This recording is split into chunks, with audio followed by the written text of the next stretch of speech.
आयोजित इस youth parliament की अध्यक्षता कर रहे अध्यक्ष महोदय, यहाँ शामिल होने आए हमारी पार्टी CPIML लिबरेशन के राष्ट्रीय महासचिव कॉमरेड दीपांकर भट्टाचार्य जी, युवा नेता और बिहार से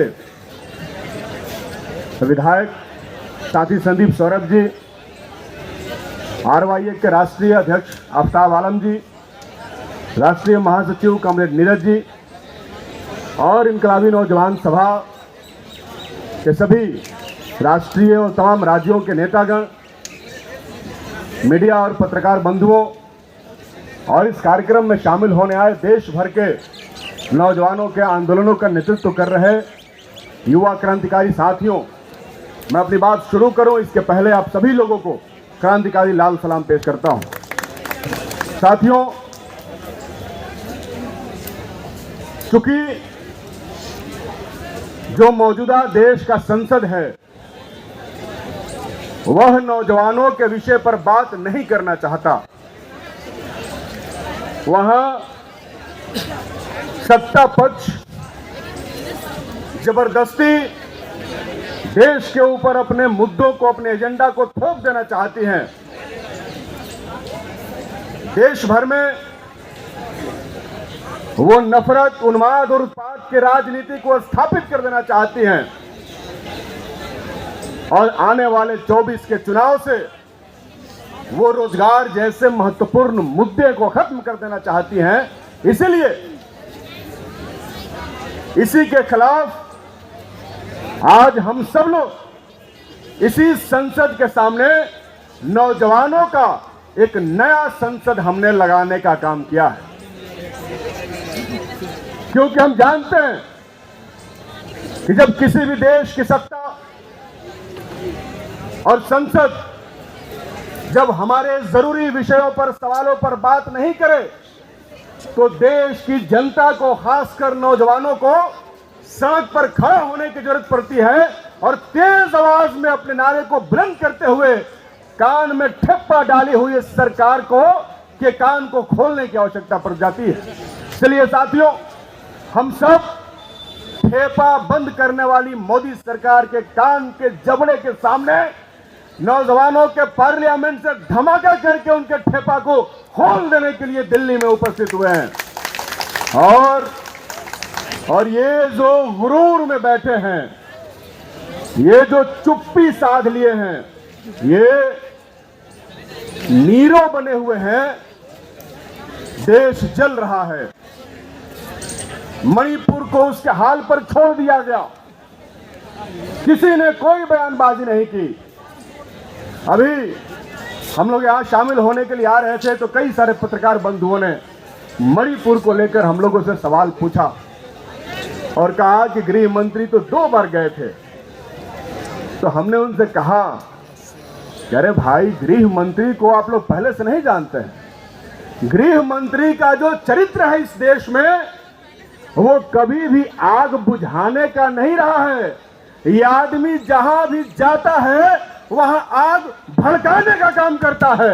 इसलिए ये आदमी मणिपुर में जिस बार गया उतनी ही बार वहां आग भड़की, उतनी ही बार वहां दंगा और तेज हुआ। मोदी जी ऐतिहासिक चुप्पी साधे हुए हैं, नहीं बोल रहे हैं। सदन के अंदर विपक्ष खींच रहा है, मोदी जी आइए आइए, कोई बोल नहीं रहा। अभी लोग कह रहे हैं कि विपक्ष संसद नहीं चलने दे रहा। जब हाल है, हम लोग भी एक राज्य के सदन के सदस्य हैं। विपक्ष जो कह रहा है उस पर बातचीत करने के लिए मोदी जी तैयार ही नहीं हो रहे। वो ये बताना ही नहीं चाहते कि क्या इस देश में किसी बेटी का बलात्कार होगा तो बलात्कारियों की गिरफ्तारी और बेटियों को न्याय देने के लिए क्या देश के नागरिकों को वीडियो वायरल करना पड़ेगा? ये तो देश का सवाल है कि क्यों कार्रवाई नहीं हुई 77 दिनों तक, क्यों बातचीत नहीं हुई, क्या हुआ? उसको लेकर के करंट है, उस करंट को खत्म करने के लिए और इन इलाकों में एक बार फिर से सांप्रदायिक उन्माद और जहर बोने के लिए इन्होंने बीएसपी वालों ने हरियाणा में दंगा करने का काम इन्होंने शुरू कर दिया है।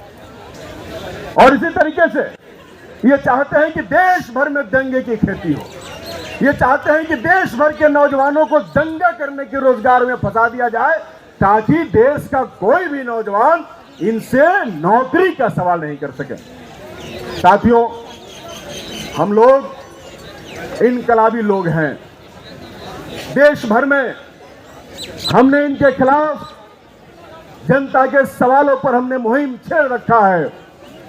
और आज जंतर मंतर पर खड़ा होकर हम देश भर के नौजवानों से कहना चाहते हैं कि ये आपको मणिपुर की आग में देश भर के नौजवानों को झोंक देने पर आमदा है। हमें उससे बचने की जरूरत है, हमें वहां से बाहर निकलने की जरूरत है। हमें नौजवानों के रोजगार के सवाल, हमें महंगाई भ्रष्टाचार के सवाल पर मजबूती से खड़ा होना होगा। आने वाला चुनाव जो 2024 का चुनाव है, जो इंडिया वर्सेस एनडीए का चुनाव है, उसमें इंडिया को जिताने के लिए देश भर के नौजवानों को एकजुट होते हुए मोदी की इस खौफनाक सरकार को नेस्तनाबूद करने का संकल्प लेना होगा। और हम समझते हैं कि यूथ पार्लियामेंट का ये संदेश हमारे नौजवान देश भर के गांवों में, घरों में, खेतों में, खलिहानों में लेकर के जाएंगे और इनके नफरती जो इरादे हैं, इनका जो नौजवानों को बांटने की कोशिशें हैं, उसको खत्म करते हुए अमन, प्रेम, मोहब्बत और भाईचारा का संदेश देते हुए आम जनता का जो सवाल महंगाई, लूट, कारपोरेट लूट, सांप्रदायिक उन्माद, बेरोजगारी है, उसके खिलाफ जनता को एकजुट करते हुए आने वाले दिनों में मजबूती के साथ इनके खिलाफ, इनके सरकारों के खिलाफ अपनी लड़ाई को मजबूत करेंगे। इन्हीं बातों और उम्मीदों के साथ निश्चित तौर पर आने वाले दिनों में हम नई सुबह देखेंगे।